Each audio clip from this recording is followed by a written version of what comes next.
శ్రీ తిరుపతి దేవస్థానం ఎంత పవిత్రమైన ఆ టెంపుల్ అంటే మన భారతదేశం కాకుండా యావత్ ప్రపంచంలో ఉన్న హిందువులు తిరుపతి దేవస్థానంకి వస్తారు, దర్శనం చేసుకుంటారు. కానీ లడ్డూలో ఈ పందులు కానీ వేరే వేరే జంతువులు మొత్తం వాళ్ళ నెయ్యి కలిపినారు. ఆ మాట విని చాలా మంది బాధపడుతున్నారు. అసలు ఎంత పాపిష్టుడు కూడా ఈ ప్రపంచంలో ఉంటారా అని ఒక చర్చ నడుస్తుంది. ఇవాళ ఒక న్యూస్ చూసిన ఒక టీవీ ఛానల్లో, ఎవరో అంటే ఆ గుడిని అపవిత్రం చేయనికి ప్రయత్నం చేసిన వాళ్ళు ఇవాళ లేకపోతే రేపు దర్శనానికి వెళ్తారంట. అంటే ఎంత మీరు ఘోర పాపం చేసిన తర్వాత కొద్దిగా మీకు సిగ్గులేదా? మళ్ళా మా తిరుపతి దేవస్థానం మా దేవుడికి దర్శనం చేయడానికి మీరు వెళ్తారా?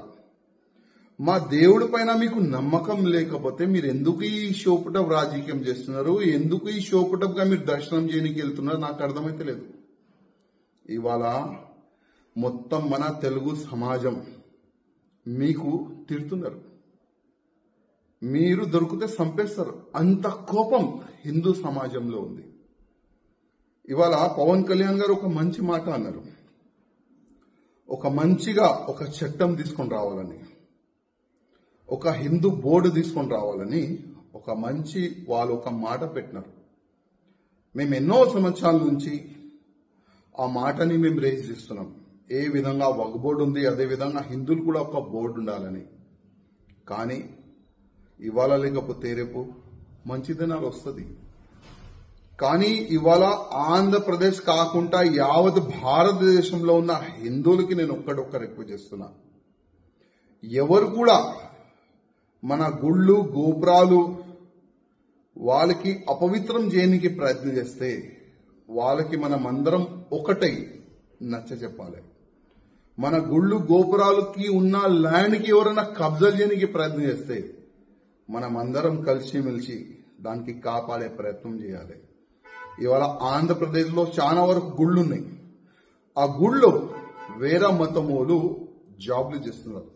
మా ధర్మం పైన మీకు నమ్మకం లేకపోతే మా గుళ్ళో మీకు జాబ్ ఎందుకు ఇవ్వాలి వీళ్ళకి జాబ్? ఇవాళ శ్రీశైలం దేవస్థానం కానీ మన తిరుపతి దేవస్థానం కానీ చాలా వరకు గుళ్ళో వేరే మతమోలు జాబ్లు చేస్తున్నారు.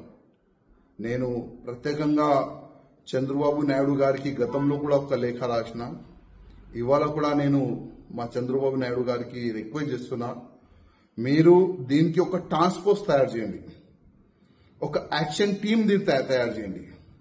ఎవరైనా వేరే మతమోలు పేరు మార్చి గుళ్ళు గోపురాల దగ్గర అక్కడిక్కడ జాబ్లు చేస్తే వాళ్ళకి ఇమ్మీడియట్ గా తీసేలాగా, వాళ్ళకి ఐడెంటిఫై చేసేలాగా ఒక టీంని ఏర్పాటు చేయాలని నేను ఆంధ్రప్రదేశ్ ముఖ్యమంత్రి గారికి రిక్వెస్ట్ చేస్తున్నా.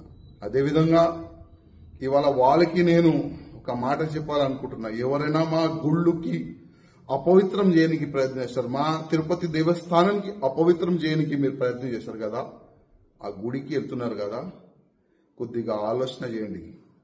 ఆ దేవుడు ముందు పోయే ముందు ఒక్కసారి ఆలోచన చేయండి. మీరు ఏం చేసినారు? ఆ గుడికి అపవిత్రం చేయడానికి మీరు ప్రయత్నం చేస్తారు. ఒక్కసారి మీరు ఆలోచన చేయండి ఆ గుడికి వెళ్లే ముందు.